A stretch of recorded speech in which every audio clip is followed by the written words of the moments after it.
So thank you so much for speaking to CNN News 18, and perhaps I can understand, given the circumstances, the workload, and still you have found time to speak to us. Thank you so much. Appreciate that. So my first question to you would be, and perhaps I would like to begin by asking you regarding some reports suggesting that Israel has announced ceasefire for 5 hours, but later denial came from the Prime Minister's office saying no ceasefire, no humanitarian aid to Gaza in exchange for the evacuation of foreigners. I want to know from you, what is the status, and can we expect this sort of an agreement, not today, but maybe in future? Let me be clear. There is no ceasefire. And more than that, Israel is determined to continue with its fight to destroy Hamas's military and governing capabilities inside the Gaza Strip. You know, last week on October 7th, Israel suffered what is the worst terror attack in world history after 9/11. 1,300 Israelis are now dead, over 3,000 are injured, nearly 200 are now in Hamas captivity as a result of the October 7th massacre. And Israel has made a decision that in response to this ISIS-like terrorism that we saw from Hamas, Israel is going to crush Hamas. This isn't a war that Israel wanted. It isn't a war that Israel started. It isn't even a war that Israel expected, but it is a war that Israel is going to win, and is going to win that war by crushing Hamas. And I think it's important for your viewers to understand as well that this is different from previous rounds of fighting with the Hamas terror group inside the Gaza Strip. This is not about trying to degrade Hamas. It's not about trying to deter Hamas. It is about destroying Hamas as a military and governing machine in the Gaza Strip so it can never again harm Israeli civilians or launch anything like the atrocities that we saw on October 7th. Okay. Sir, I also want to know that how do you look at fresh escalations by Hezbollah on the northern borders? Now, Iran has been saying that it does not have any role to play as far as the attacks or attacks on Israel is concerned. But despite that, the foreign minister of Iran is meeting Ismail Haniyeh in front of media in Qatar. How do you read that messaging from Iran? And also the fresh escalation from Hezbollah, if you could please elaborate a bit and perhaps your thought on it. That's a very important point. Hamas is Hezbollah's twin sister, so to speak, in the Gaza Strip, and their shared parent is the Ayatollah regime in Iran, the radical religious fundamentalist regime in Tehran, which has made no secret of its genocidal ambitions about Israel, that it wants to destroy Israel and wipe this country off the map. The situation in northern Israel has been heating up with attacks by Hezbollah, and Israel has now taken the step of evacuating all the communities within 2 kilometers of the border. But our message to Hezbollah is clear. Israel is not interested in an escalation with Hezbollah. But if Hezbollah drags Israel into a full-scale war on the north, and if Israel is forced to fight on 2 fronts at the same time, we will fight that war and we will win. Israel is ready to fight. We don't want to have a war with Hezbollah. We don't want to have another front with Lebanon. But Israel is ready to fight both the Hamas terror organization and the Hezbollah terror organization and to win against both of them. Okay. So how do you look at Qatar's role? Now, yesterday at a press conference, Qatar made it very clear that they will not shut Hamas office on their soil. And perhaps they have justified it by saying that it serves as a means of communication with Hamas and perhaps the senior leadership like Ismail Haniyeh. We all know that he stays in luxury hotels in Qatar. He operates freely from Qatar. How do you look at this statement coming from Qatar? Well, I want to thank you for that question, because I think it is very important for the world to understand that Hamas as a terror organization isn't confined just to the Gaza Strip. It has an international presence. And that has to change now, because the face that Hamas showed in the October 7th massacre with its brutal ISIS-style terrorism showed the world that it is worse than ISIS. And just as no country in the world would have diplomatic relations with ISIS, we expect no country in the world to have diplomatic relations with Qatar, no country in the world to give them harbor, no country in the world to give them shelter. And Israel, the Prime Minister, Netanyahu, has been very clear. We insist that the world enforce sanctions against countries that are giving shelter to these ISIS-style terrorists. Okay, that's a big statement coming from you. Also, how do you look at the position that these countries have taken? Egypt, Qatar, Saudi Arabia, China, Russia. Perhaps they have not also condemned the Hamas, or called Hamas as a terror organization. Also, would like to add on that most of these nations are focusing on securing humanitarian corridor. They are also talking about two-state solutions, long-standing two-state solutions. And last but not the least, the recent talks with Saudi Arabia. Do you really think that this particular situation can affect Israel's talk with Saudi Arabia? First of all, Israel expects the full solidarity of the international community in condemning the ISIS-style barbarism that we saw on October 7th. And I'm glad that you mentioned Saudi Arabia, because, you know, the attack that Hamas launched against Israel was an attack not just on the people of Israel, it was an attack on a regional vision of cooperation and development.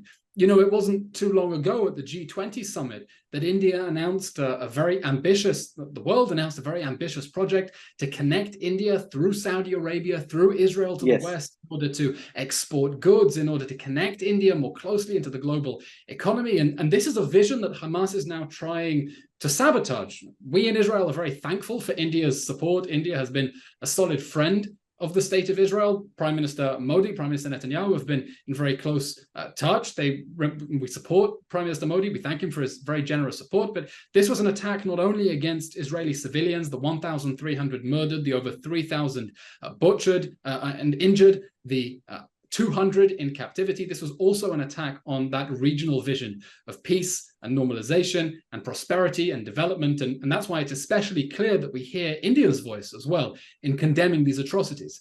Okay, now let's talk about Prime Minister Bibi Netanyahu. He in fact met the families of those who have been kept hostage by Hamas.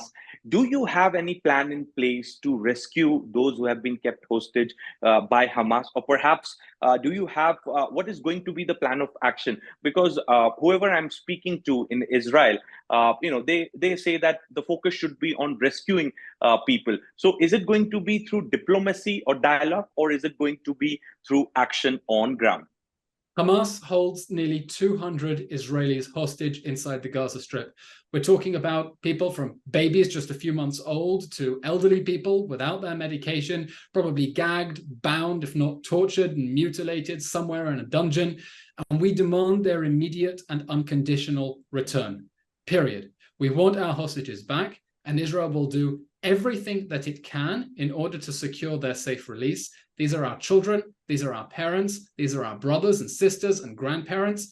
Israeli society is grieving, it's mourning. We don't know what has happened to these people beyond the horrific Hamas videos that they've circulated showing them inside the Gaza Strip, and we demand their immediate and unconditional return. That is our demand. Okay. Now, we have seen the visuals of iron beam laser technology has been deployed to protect Israel from missiles coming from Lebanon and Gaza. Is this technology has been put in place to support Iron Dome? If you can elaborate a little bit, because there's a lot of people in India want to know what is this technology all about and how is it being used by Israel now? You're right. The Iron Dome missile technology facility really is almost like science fiction. It allows us to shoot Hamas rockets out of the sky by firing another rocket at their rockets and intercepting it midair. You know, it's like trying to shoot a bullet in order to hit another bullet. The level of technological sophistication is extraordinary. And correct, Israel has been working and testing a system to blow rockets out of the sky using a laser, a system that will be much cheaper because at the moment, Iron Dome interceptors cost much more than Hamas rockets. This will enable us to blow them out of the sky in a much cheaper way. And I'm sure that when that system is fully operational, it will be rolled out and it will do a huge amount to defend Israeli civilians from the murderous attacks that we're still facing. You know, over the past 10 days, Hamas has fired over 6,000 rockets at Israel. I can say personally, just a few nights ago, a rocket hit a building just 100 meters away from my front door. I was in a rocket shelter and the whole building shook. This is on top of all the carnage we're seeing in the south, that continued terror against Israeli civilians on the home front who keep having to run into shelter. And Israel is, of course, doing all it can in order to protect the civilians who are coming under this murderous assault. Okay. Now, German Chancellor Olaf Scholz is going to visit Tel Aviv. Perhaps there are also reports of protests planning his visit to Israel. How do you look at these visits of heads of state visiting Tel Aviv, especially in times when Israel has launched full-blown war on Hamas? Israel welcomes all international leaders who want to come to Israel and bear witness to the horrors of the October 7th massacre. They haven't just been coming for meetings, they've been going in the field. We saw the president of the European Commission, Ursula von der Leyen, down in the kibbutzim in the south of Israel, personally bearing witness to the horrors and restating that Israel has not only a right to defend itself against this ISIS-style barbarism, but also a duty to protect itself. And that's not language that we've heard before from the international community. And it really goes to show just how shocked the world is by the atrocities that Hamas committed on the 7th of October. And we warmly welcome all international leaders who want to come to Israel, who want to see for themselves how Hamas beheaded and burned and brutalized and butchered our people, and express their solidarity. We need that solidarity. We appreciate that solidarity. And in the difficult days ahead, as Israel moves forward with its plans to dismantle Hamas's military machine, we welcome the full support of the international community in exercising our legitimate right of self-defense.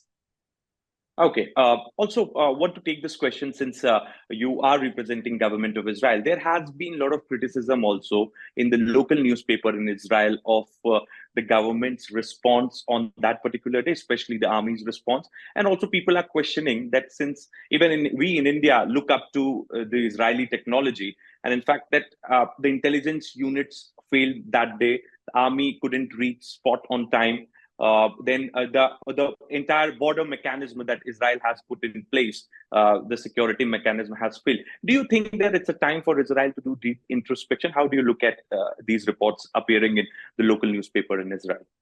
The National Security Advisor here in Israel, Tzachi Negbi, has been clear. Clearly, on the 7th of October, the state of Israel failed in its duty to protect its citizens because we suffered, as I mentioned, the worst terror attack in world history after 9/11, 1,300 people murdered, and we're only a tiny country.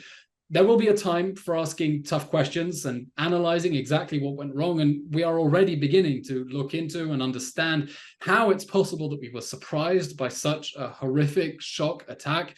But at the moment, I can say it's been very heartwarming to see how Israeli society has come together to support the war effort, to support the evacuees who've been forced out of their homes, the survivors, the victims, the families, the soldiers on the front, because at the moment, Israel is focused on one thing: victory. We have to win this war against Hamas. We didn't want this war. We don't want this war, but we have to win this war because we cannot allow Hamas's ISIS-style machinery to continue to exist.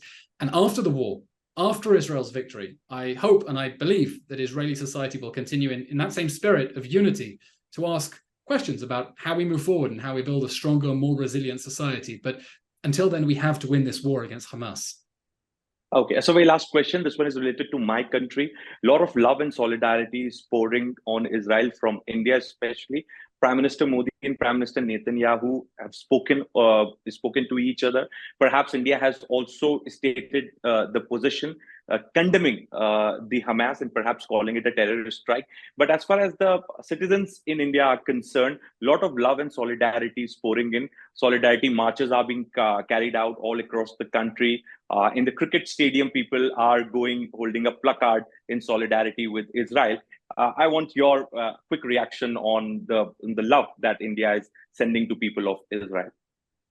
Israel is enormously appreciative of the support that comes from India. And I think it's special because Israelis have such a special emotional connection with India. It's almost a rite of passage for so many Israelis after their compulsory military service to go backpacking through India and explore the incredibly diverse civilization in India and meet its warm, wonderful people. And so it's heartwarming. It gives us a lot of support and encouragement knowing that our friends, the people we've built such wonderful relationships with in times of peace, have our backs in times of war as well. And it's something that gives us a lot of consolation and encouragement to know that our friends in such an incredible country like India have our backs, understand what we're fighting against, and are there for us to win. Thank you so much. Thanks a lot for speaking to CNN News 18. Thank you. Thank you so much. Appreciate it.